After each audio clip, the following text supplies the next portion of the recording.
Hi, boys and girls, it's Mrs. Batliner. Welcome to the month of March.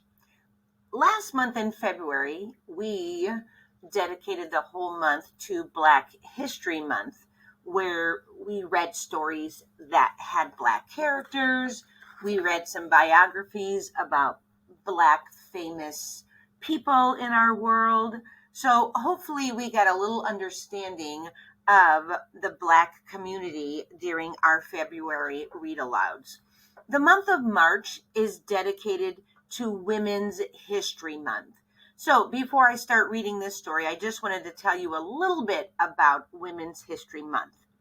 Every March, people in the United States celebrate the achievements and history of women as part of Women's History Month. How it got started. Educators, which are teachers, in Santa Rosa, California, first celebrated Women's History Week in March of 1978 to increase awareness of women's contributions to society. Organizers selected a week in early March to correspond with International Women's Day, which is on March 8th. Over the next several years, other cities across the country joined Santa Rosa in celebrating Women's History Week. In 1980, U.S. President Jimmy Carter declared the week of March 8th National Women's History Week, urging everyone in the United States to participate. According to Carter, too often the women were unsung and sometimes their contributions went unnoticed. But the achievements, leadership, courage, strength, and love of the women who built America was as vital as of that of the men whose names we all know so well. The week-long event officially became a month-long one in 1987 when Congress passed a resolution designating March as Women's History Month. Women's History Month has been celebrated in the United States every March since. Who do we honor? Among the notable figures often spotlighted during Women's History Month are Sacagawea, a Native American woman who helped make Lewis and Clark's expedition to map parts of the West in the early 19th century a success.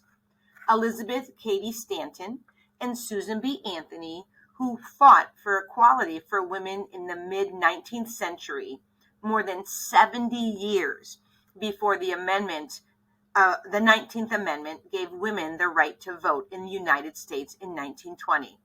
Harriet Tubman, a spy who led slaves to freedom during the Civil War. Amelia Earhart, one of the world's first female pilots. She mysteriously disappeared over the Pacific Ocean in 1937.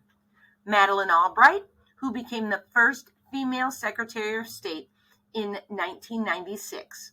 And Misty Copeland, the first African-American woman to be named a principal dancer, the highest level in the 75-year history of the American Ballet Theater in 2015. So this month, we may read about the achievements of some of those women that I talked about, but we are also going to learn about achievements about other women who are not so talked about. And that's our story today. It's called How to Solve a Problem, the Rise and Falls of a Rock Climbing Champion. It is written by Ashima Shirashi, and that is exactly who that is right there. So she is writing a story about herself, and it's illustrated by Yao Chiao.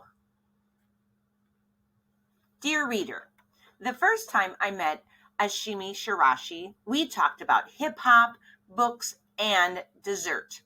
She's a teenager and curious about all the things that teenagers are curious about.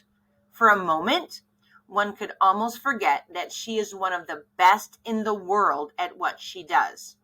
At the end of our meeting, I ask what she's doing next. She says she will go practice, by which she means she will face a wall for 4 hours. She will climb it again and again. She will work on holds and techniques. She will make mistakes and make them again until she learns how to do it better. Being the best in the world is not something you are born into. Ashima's parents aren't climbers, they're artists, New Yorkers. Her mom loves to sew and still makes the pants Ashima climbs in. Her father was a dancer, the kind of guy who takes his young daughter to Central Park and lets her climb the rocks because it's fun, not knowing there's a champion inside of her. Being the best in the world is made of countless hours in the gym. It's made of mistakes and falls. It's the discipline and care and the time it takes to go back to that wall and try again. The ability to try again after failing, that's what it takes to be great. That might be Ashima's greatest superpower. I imagine every child might like to be the best in the world at something. And I know of no better guide than this teenager who likes hip hop, books, and dessert, who after school will go to a wall in Queens or Brooklyn and keep working on that wall, that problem, as a climber would say, until she has solved it. So there she is. So you notice she does not have any ropes. She does not have any special kind of equipment. She has her hands, her feet, her arms, her legs, her body. I am Ashima. What I do is climb. What I do is solve problems, which is to say, I make them mine. Great illustrations. We climbers call our boulders problems. Anybody know what a boulder is? Yeah, a boulder is a giant rock, like a big rock. We also call our problems problems, and to solve them both is sort of the same. Once I had a problem and it stretched into the sky. It was tremendously endless. So is that a big boulder or a small boulder? Yeah, her writing says it's stretched into the sky, which means it's really, really big. It was bigger than thinking.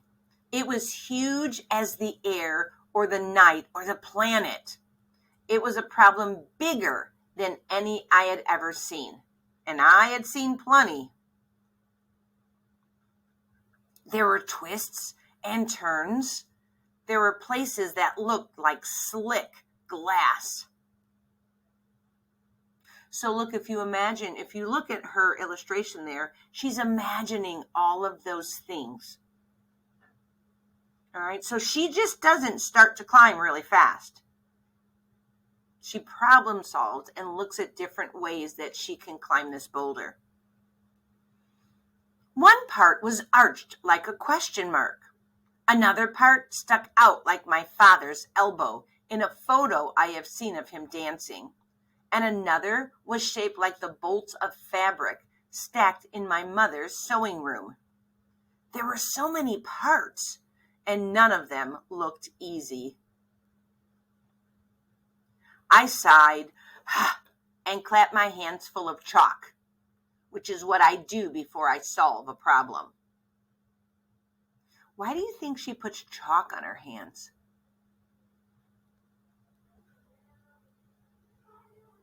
Yeah, the chalk makes her hands not as slippery. I held this problem in my head, and I mapped out every step. Each place I would put my hand, and then I began to climb. So if you notice, does she go straight up that boulder? No, she kind of zigzags and weaves her way through that boulder. Dug my toe into the dot of the question mark. Jammed my fingers into the bend of my father's dancing elbow. Kicked my leg over my mother's fabric. And then, for a moment, the world slipped out from under me. What happened to her. I was climbing on nothing but air. The ground beneath me rushed up and pressed into my back like the hand of a giant named gravity. So boys and girls, what happened to her? Yeah, she fell. She was super, super lucky that she had something at the bottom to catch her fall, so she didn't hurt herself. So I dusted myself off. Dad asked how I was feeling. He passed me a peanut butter and jelly sandwich, and for a while, we just sat there. Then, when I was ready, I looked at the problem again, and with the new information the fall had given me. So even though she fell, she learned something from that fall. Each fall is a message, a hint, an idea, a new way to move from over there to over here.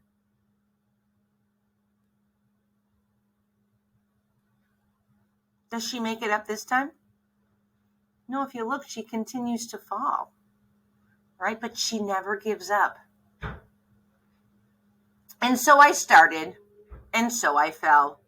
So I climbed again, listening to what the fall had told me. The problem that was endless, which I broke into little pieces. The problem that gives me hints with each fall. And surely and quickly, I climbed the wall. So boys and girls, look at, sometimes when you rock climb like this, all you're doing is just holding on with your hands. Nothing else is holding you. I dug my fingers there and here and stretched my arms like ropes. I threw my body through the air and caught myself in all the ways I'd imagined, a bright path of thinking. And there, at the top of the problem, I looked down at the bolt of fabric, the dot of the question mark, the bend of the elbow. So if you notice, here's the way that she finally climbed.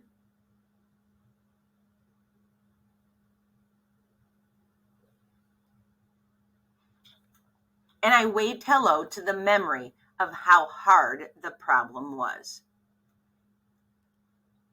So did she say, oh, it's so easy to climb up these rocks? No, she failed and she fell and she fell and she failed and she fell again.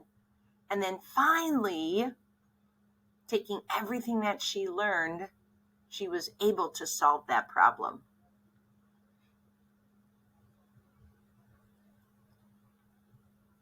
And I looked for one problem more. So here is Ashami's life. All right, so April 3rd, 2001, she's born in Sui in Hisatashi, Shirashi. Data is not available for when Ashima figures out how to climb up out of her crib. So right now she's 22 years old, still super young. Age 6, Ashami begins climbing the Rat Rock in Central Park in New York City. Age 7, Ashami enters her first climbing competition. She was 7.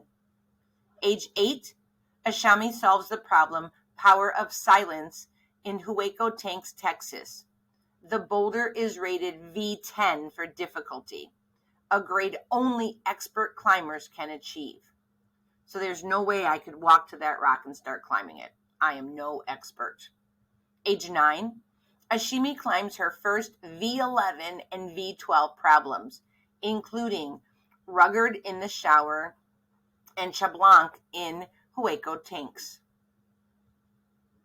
Age 10, Ashimi becomes the youngest person ever to climb the V13 problem, Crown of Aragon, in Hueco Tanks.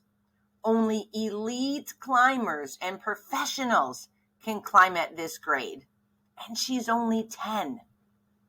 13, Ashimi climbs Golden Shadow in Rocklands, South Africa. That's the picture in the book of her first V14. Age 14, Ashima becomes the first woman in the world to climb a V15 boulder problem, Horizon, in Mount Hawaii, Japan. She's the second person ever to solve this problem. So she's the second person only to climb up that boulder. Age 15, Ashima sweeps the IFSC Youth World Championships for her third year running, and she places first in SCS Nationals. Okay, and now what's coming next? The sky's the limit. What a great story. And here's a picture of her. She started climbing at the age of 6, and today she's one of the best climbers in the world. She's the first female climber ever to ascend that V15 bouldering problem, earning a praise from Outside Magazine as a young crusher and the New York Times as a bouldering phenom. This is her first picture book, so she actually wrote this book. I thought it would be kind of neat to actually look at some of the boulders that she's actually climbed, because sometimes we really can't get an idea exactly what they look like. So this is the one that was in Central Park that she first started to climb on. Okay, this looks like a great beginning one, because if you fall, it doesn't look like you'd fall very far. And then here's another one that she climbed. Oh, and then another one. So remember, no ropes, no other tools except her hands, chalk, and her body. Here's another one. And this is actually a picture of her climbing one of the rocks. You notice at the bottom there are pads there, it looks like, so if she fell, that she could hurt herself, but I don't know if she would hurt herself, dangerously hurt herself. But I thought that was a pretty cool picture. So I hope you enjoyed this story. It was a longer one, but maybe it will inspire you to become a rock climber and also solve your problems when you reach them. All right, I will see you the next time.